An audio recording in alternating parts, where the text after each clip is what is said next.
Hey guys, welcome back to another episode of Math Unlocked. Today we are looking at factorization. Now we're going to be doing a special factorization, very easy one for that matter. We're factorizing the difference of two squares. Now take note that I wrote an expression of a square minus b square. This expression is representing the difference of two squares. A square, difference means to subtract, so it's a square minus b square is the difference of two squares. Now the factored version of this expression turns out to be the two terms that we had that were being squared. In my factored form, it is a plus b in one bracket, a minus b in the next. A lot of students always ask, why is it that I turn out having one being added and one being subtracted? If the brackets are multiplying each other, we call this a binomial, two terms, expansion, where both terms are going to be expanded on the bracket. This must be two separate signs that when multiplied will give me a subtraction here. So if it's a difference, it cannot have the same signs in the two brackets, otherwise it would not account for the difference here. So you must remember that when we factorize an expression that represents the difference of two squares, that it always turn out to be that one bracket will have addition and the other one will have subtraction. But please to note that it doesn't matter which bracket you put the adder or the subtraction in, because when you're multiplying, the order in which you multiply does not make no significant difference here. So we just take note that the two brackets should have different signs.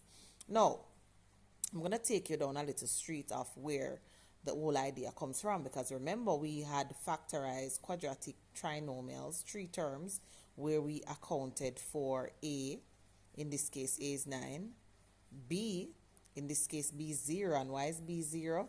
There's no x term in the expression. So the only x term is the x square one, and that gives us our a term. There should be another one where it says like 3x or so, where there's no x term here, so automatically b is assigned 0, or constant, which is the number standing by itself. Always take the sign that is directly in front of it, so our constant is -4. So if you have not watched the video as yet on factorization of three-term quadratics, then you need to stop this video, go back there so that this video can make sense to you. All right, we're using the AC method. Now the AC method says a times c, so we're saying 9 times -4, that turns out to be -36.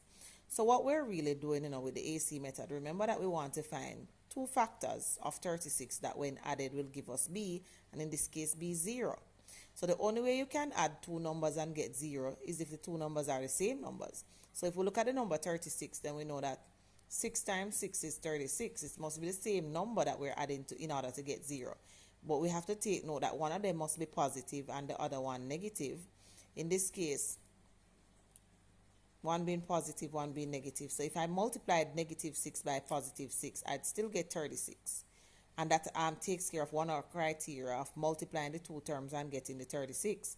But when we add -6 and +6, we end up getting 0, which is our aim here, because we want the b term to be 0.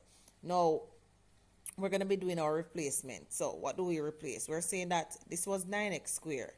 I am replacing 0 with -6x. Remember that the b term was the term with x. -6x plus +6x, and that is still resulted in the quantity being 0. So even though I added this to the statement, it's still the same as the expression before, because -6x plus 6x is 0. So all I did was to manipulate the expression so that I can see my b term that I was not seeing before, right? Now we can go into the factorization. We go ahead, since we have 4 terms, we group them. So from the first two, the common factor would have been 3 and x, because 3 can go into 9 and 6, and x can go into x squared and x. So common factor of 3x. When we divide, we will get 3x here. Note that the x must be here because x times x is x squared. Minus what? 3x into 6x will just go 2 times. No x on that, because the 1x is outside already. So if we multiply 3x times -2, we get -6, right? Carry down our sign of plus sign, Common factor between 6x and 2 and 4 here would have been the number 2. 2 can go into 6x 3x time, and 2 will go into negative 4 negative 2 times. What happens here? The brackets are the same, so that's 3x minus 2 is being factored out and leaving us with 3x plus 2. Now, I wanted to see how this reflects what is up here. Let's make the connection.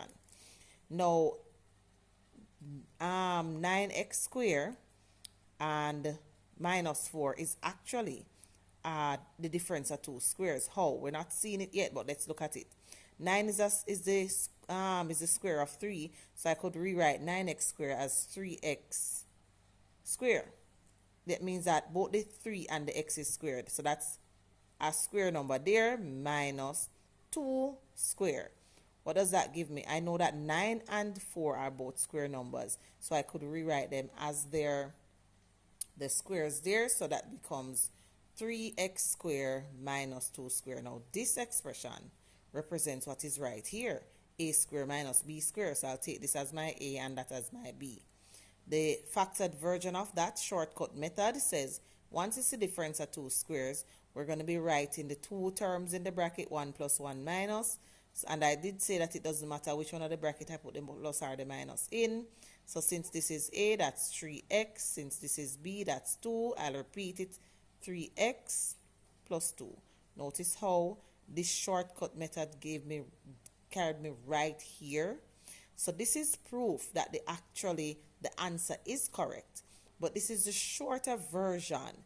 Once I can look at an expression and see that that expression represents the difference of two squared, then I will just go right to step 2 and factorize that expression without having to go through the AC method. The AC method is tested, tried and proven to be correct. If I am going to be factorizing this with a quicker method, if I can identify that it's the difference of two squares, then I will just go to step 2 and factorize the expression. So let's see if we can do a quick one here now. 25 is a square number, so I know that 25 comes from 5 squared, so that's 5y all squared can represent 25y squared, right? 16 comes from a square, from the square of 4, so I could rewrite 16 as 4 squared. Now that I look at it, it's an expression of the difference of two squares.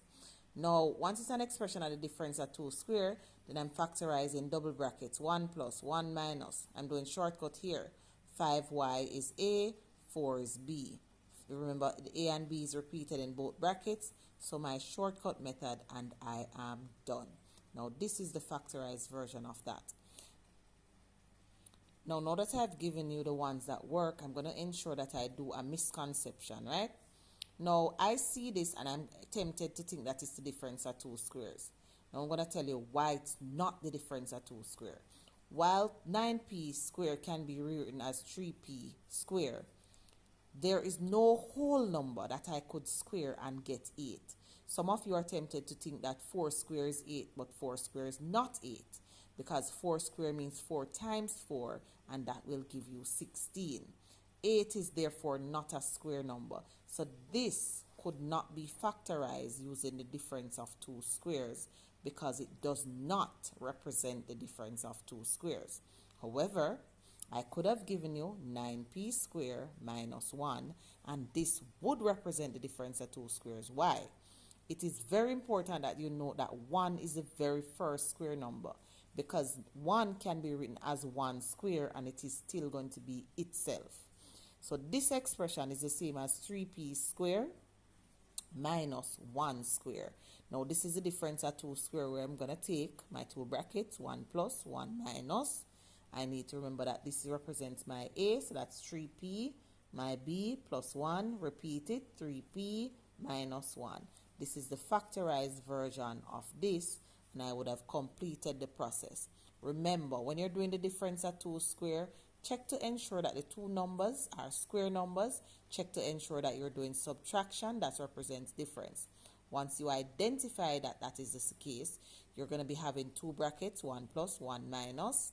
You represent the numbers repeatedly. The square of the numbers is what we're putting inside the bracket. So if 25 is the number given, it is 5 that we're putting in the bracket, because 5 square is 25.